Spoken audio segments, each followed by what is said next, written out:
एक बर्तन 3 कर्रीस, गरीब का घर में मेहमान का खाना। जंबलगंज के गांव में सतीबाई कहकर एक औरत एक होटल चलाती थी। उनका बनाया टिफिन के लिए तो लोग गिर गिर कर खाते थे।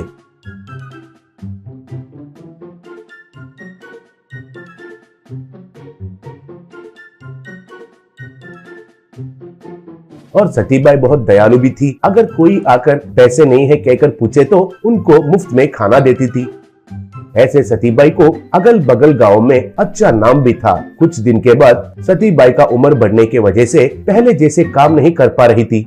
ये घोर करके सतीबाई के पास उसका पति का पहला बीवी का बेटा लोकेश और उसकी बीवी रितु आए। सतीबाई से रितु, सासू माँ अब तो बस करो, आपके होटल को चलाने का काम अब हमें सौंप दीजिए, बोली। तब सतीबाई, तुम्हारा हमारा क्या है बेटी, ये पूरा तो आपका ही है ना। मेरी उम्र हो रही है, थोड़ा आराम करने के लिए सोच रही हूँ, कहकर होटल का जिम्मेदारी को सौंप दिया। अब उस होटल को लोकेश और रितु मेंटेन करने लगे। लेकिन अगर कोई पैसे नहीं है कहकर खाने के लिए पूछे तो उनको कुछ भी नहीं देते थे। ये सब सतीबाई उनके बगल वालों से जानकर हर रोज लोकेश वालों से झगड़ा करती थी। कुछ दिन बीतने के बाद सतीबाई से लोकेश, देखो छोटी माँ, तुम घर में रहने से हमें बहुत तकलीफ हो रहा है। बच्चों का देखभाल करना और तुम्हें भी सेवा करना बहुत मुश्किल हो रहा है। तुरंत तुम गांव के बाहर एक झोंपड़ी में चले जाओ, कहा। तब सतीबाई बहुत दुखी हुई और गांव के बाहर एक झोंपड़ी में चली गई। वो अकेले होने के वजह से एक ही बर्तन में थोड़ा दलिया बनाकर उसे पीकर ऐसे ही सोने लगी। अगर कोई जान पहचान वाले आकर उनको मदद करने के लिए देखे तो सतीबाई किसी का भी मदद नहीं लेती थी। कुछ दिन बीत गए। एक दिन सतीबाई के पास 3 लड़के आए। एक लड़का, दादी जी, हम दुनिया का यात्रा करने के लिए देख रहे हैं, काशी से शुरू करने के लिए सोच रहे हैं। काशी में तो हमें पैसे देने वाले हैं, लेकिन इधर हमारे पास पैसे नहीं है। हम तीनों को अगर आप कुछ बनाकर खिलाएंगे तो आपको बहुत पुण्य मिलेगा। दादी जी, कुछ बनाकर दे सकते हैं क्या, पूछा। तब सतीबाई, बेटा भूख लग रही है कह रहे हो, और पुण्य के बारे में छोड़ो, बैठिए, कुछ तो बनाकर खिलाती हूँ, कहकर बाहर उगाए पौधों में से कुछ सब्जी लाई। लेकिन बनाने के लिए उनके पास तो केवल एक ही बर्तन था। लेकिन पहले सतीबाई बर्तन में चावल पकाई और चावल को एक पत्ते में डाली। फिर उस बर्तन को धोकर उसमें सब्जी बनाकर और एक पत्ते में डाली और फिर से उस बर्तन को धोकर और एक सब्जी बनाई।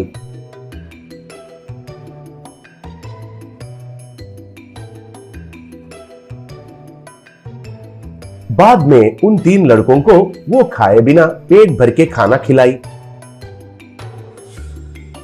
खाना खाके एक लड़का, दादी जी, हम आपसे झूठ कहे थे, हम तीनों आपको ही देखने के लिए आए हैं। ये दोनों मेरा दोस्त है। बहुत साल पहले मेरा पिता इस गांव में काम के लिए आया था। काम नहीं मिलकर, खाने के लिए पैसे नहीं रहकर गांव वापस चले जाने के लिए सोच रहा था। तब आप ही उनको 10 दिन तक खाना खिलाए थे। बाद में आपको पैसे देने से भी आप नहीं लिए थे। शहर में रहकर अब बहुत पैसे कमाए। मेरा पिता बड़ा कॉन्ट्रैक्टर बन गया। मैं तो दोस्तों से ऐसा बेकार में घूम रहा हूँ। तब मेरा पिता आपसे मिलकर आने के लिए कहा, इसलिए इधर आया। आपका महानता के बारे में देखा, दूसरों को आप जो देते हैं उस वैल्यू के बारे में पता चला। अतिथि को भगवान जैसा देखना हम तो बिल्कुल यकीन नहीं कर पा रहे हैं। लेकिन आपका मूल्य के बारे में आपका बेटा नहीं जान पाया। वेस्ट फेलो, कहा। तब सतीबाई, बेटा तुम हमारे श्याम के बेटे हो, जीते रहो बेटा। तुम्हारे चेहरे में तुम्हारे पिता का चेहरा दिखाई दे रहा है, बोली। तब वो लड़का, मेरा पिता अभी तक आपको याद है, रियली वेरी ग्रेट। ये तो सही नहीं है। आप ऐसे हालत में रहना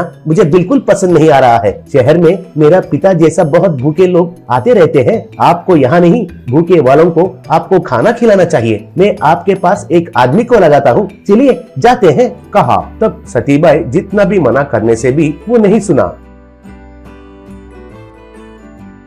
सतीबाई को कार में चढ़ाकर उनको ले जाकर अच्छा घर में रखकर उनका सहायता के लिए और एक को रखा। तब से अगर कोई भी भूख कहकर आए तो सतीबाई उनको प्यार से खाना खिलाकर बेचती थी। कभी कभी वो लड़का उनके दोस्तों के साथ आकर सतीबाई को मदद करते थे।